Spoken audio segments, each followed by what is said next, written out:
अगर आपकी सबसे बड़ी डिज़ायर सक्सेस नहीं है बल्कि इमोशनल स्टेबिलिटी है और उसी इमोशनल स्टेबिलिटी को राहु ट्रिगर कर दे, then your Rahu is in the 4th house और इज़ इन द कैंसर, और Rahu is in conjunction with moon. Now what your 4th house represent? It represent your emotional stability, it represent property, it represent your home, your vehicles, it represent your mother. अब इसी 4th house को हम एक story से relate करेंगे और वो story है राजा दशरथ और उनकी पत्नी कैकेयी के साथ. तो राजा दशरथ अयोध्या के राजा हुआ करते थे और उनकी जो थी वो 3 पत्नियां थी. उसमें से जो उनको सबसे प्रिय थी वो थी कैकेयी. अब यहाँ पर कैकेयी जो थी वो पत्नी होने के साथ साथ, मतलब प्रिय पत्नी होने के साथ साथ युद्ध की कलाओं में पारंगत थी. यूं ही एक बार राजा दशरथ युद्ध में जाते हैं और वहाँ पर उनका सारथी जो है वो घायल हो जाता है और वहाँ से जब उनके प्राणों पे संकट आता है राजा दशरथ के, तो कैकेयी ही उनके रथ को चला के उनको बचा के वहाँ से निकाल के लेके जाती है. तो राजा दशरथ इसमें बहुत खुश होते हैं और कहते हैं कि कैकेयी मांगो, जो तुम मांगोगी वो दूंगी, मैं तुम्हें 2 वचन देता हूँ. तो यहाँ पर जो थी, आप राहु 4th हाउस वाले को देखेंगे, यहाँ पर उसे सबसे पहले इमोशनल स्टेबिलिटी मिल गई, इमोशनल सिक्योरिटी, यानी एक इंश्योरेंस मिल गई कि अब मैं बहुत सुरक्षित हूँ. लेकिन यहाँ पर कैकेयी ने क्या किया, एकदम से उन वचनों को नहीं मांगा. यहाँ पर आप राहु 4th हाउस वाले को देखेंगे कि जो राहु है वो रुकता है, मतलब वेट करता है. वो एकदम से फियर जनरेट नहीं होता उसके अंदर. फियर जो है वो स्टोर रहता है धीरे धीरे धीरे. तो वो एक मौके की तैयारी पे था कि जब मुझे सही पॉइंट मिलेगा तो मैं तभी मांगूंगा. अब स्टोरी में आगे चलते हैं. अभी जब यहाँ पर श्री राम जी का राज्याभिषेक होने वाला होता है, जब मंथरा को ये पता चलता है तो मंथरा कैकेयी के पास आती है और उनके दिमाग में एक फियर डाल देती है. अब यहाँ पर आप राहु 4th हाउस वाले को समझिए, एक मतलब राहु इन कैंसर और राहु विद मून, यानी राहु का क्या काम है, किसी भी चीज़ को बड़ा बना देना. अब वो इमोशन वाली जगह पे बैठा हुआ है तो वो न्यूट्रली उसको बड़ा बना रहा है, फैला रहा है. अब उसमें इमोशंस में कोई फियर डालेगा तो वो फियर को बड़ा कर देगा, कोई अच्छा बोलेगा तो उसको बहुत अच्छा कर देगा. मतलब ऐसा इंसान जो है उसको छोटी छोटी बातों का बुरा लग सकता है, लेकिन अगर आप उसके लिए बिल्कुल छोटे से भी एफर्ट दोगे ना तो वो इंसान बहुत खुश हो जाएगा. राहु एक रिसर्चर है, तो वही जब राहु कैंसर में होता है, 4th हाउस में होता है या मून के साथ किसी तरह कंजक्ट होता है, तो राहु क्या करता है, वो उन इमोशंस पे रिसर्च करना शुरू कर देता है. लाइक फॉर एग्जांपल, एक लड़का है और उससे एक लड़की ने पेंसिल मांगी कि मुझे पेंसिल दे दो. अब राहु यहाँ पे इंटरप्रेट करने की कोशिश कर रहा है कि उस लड़की ने सिर्फ मेरे से ही पेंसिल क्यों मांगी, maybe she likes me, maybe फलाना, मे बी डमकाना. तो वो चीज़ें ना वो खुद से ही बनाना शुरू कर देता है. अब मान लीजिए नेक्स्ट टाइम वो लड़की आती है और बोलती है ब्रो तुमने कल मुझे पेंसिल दी थी उसके लिए बहुत बहुत थैंक यू. अब उसके लिए वो ब्रो वर्ड ऐसा हो जाएगा कि उसने ब्रो क्यों बोला, उसने मुझे ही ब्रो क्यों बोला, वो कुछ और भी तो बोल सकती थी. तो अब वो डर गया, अब इमोशनल इनसिक्योरिटी हो गया. तो राहु विद मून जो है वो इमोशंस को इस तरह से ट्रिगर करता है. अब यार इस ऐसे इंसान से पूछिए ज़रा कि वो किस हालात में जी रहा है. मतलब कि एक लाइन है ना वो वाली कि वो अगर पूछ लेते हमसे कि किस बात का गम है, तो किस बात का गम है अगर वो पूछ लेते हमसे.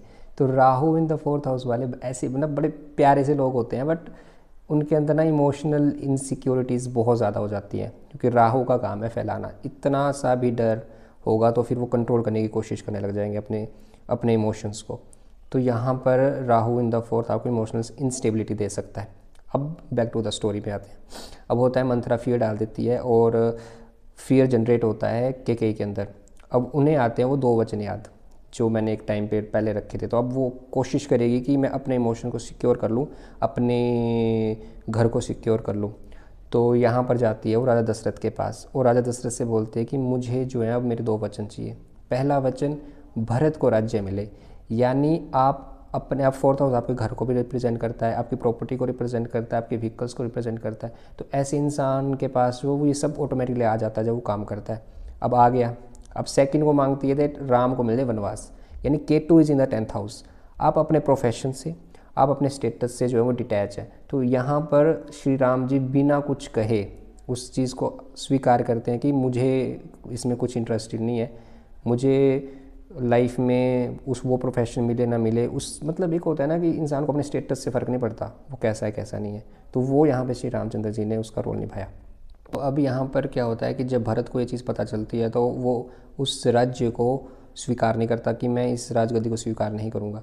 अब यहाँ से राहु 4th हाउस वाले को पता चलता है एक पॉइंट के बाद कि उसके पास प्रॉपर्टी है, उसके पास घर है, उसके पास व्हीकल है, सब कुछ है, लेकिन उसका मन सुकून में नहीं है, उसे वो मज़ा नहीं आ रहा.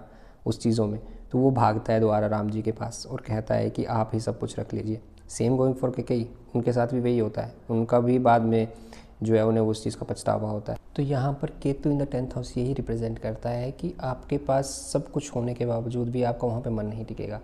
आप अपना वो स्टेटस, उस चीज़ों से डिटैच हो जाएंगे, आप अपने प्रोफेशन से डिटैच हो जाएंगे। आप देखेंगे ऐसे इंसान का एक प्रोफेशन हो ही नहीं सकता, वो कुछ टाइम एक प्रोफेशन पे काम करेगा, देन वो वहाँ से स्विच करके दूसरी साइड चला जाएगा। तो इस तरह से ये चीज़ वर्क करती है। अब एक और बात, राहु विद मून, अगर ये प्लेसमेंट अफ्लिक्टेड है आपकी कुंडली में और शनि भी मतलब ठीक से नहीं बैठे हुए, गुरु नीच का बैठा हुआ है, सूर्य भी अपना जो बल है वो खो चुका है, तो आप देखेंगे ऐसा नेटिव चीट भी कर सकता है, क्योंकि अब वो अपनी इमोशनल स्टेबिलिटी को सिक्योर करने के चक्कर में वो केकई बन सकता है कि किसी के साथ गलत करके अपने आप को सिक्योर कर लेना। तो आप ऐसे लोगों को चीट करते हुए भी पा सकते हैं। अब इस चीज़ को पेंटिंग से समझते हैं। सी द लेफ्ट साइड, माँ केकई का प्यार भरत के लिए।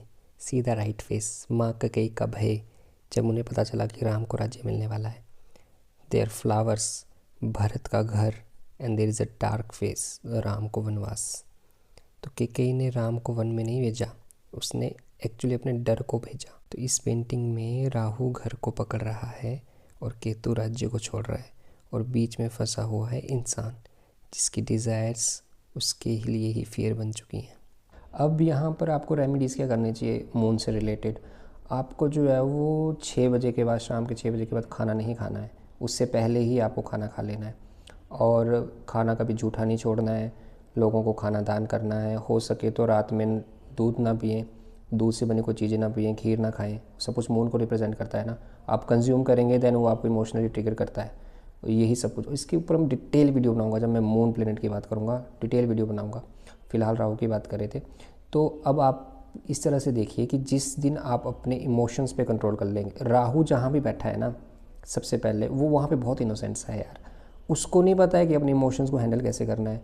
जैसे जैसे जैसे लोग उसकी लाइफ में आते हैं, उसको इमोशनली ट्रिगर करते हैं, इमोशनली टॉर्चर करते हैं, तब जाकर उसे पता चलता है एंड में जाकर कि इमोशन को कंट्रोल कैसे करना है। तो जिस दिन आप उन इमोशंस को कंट्रोल कर लेंगे, आप समझ लेंगे कि राहु ने अपना लेसन पूरा कर लिया।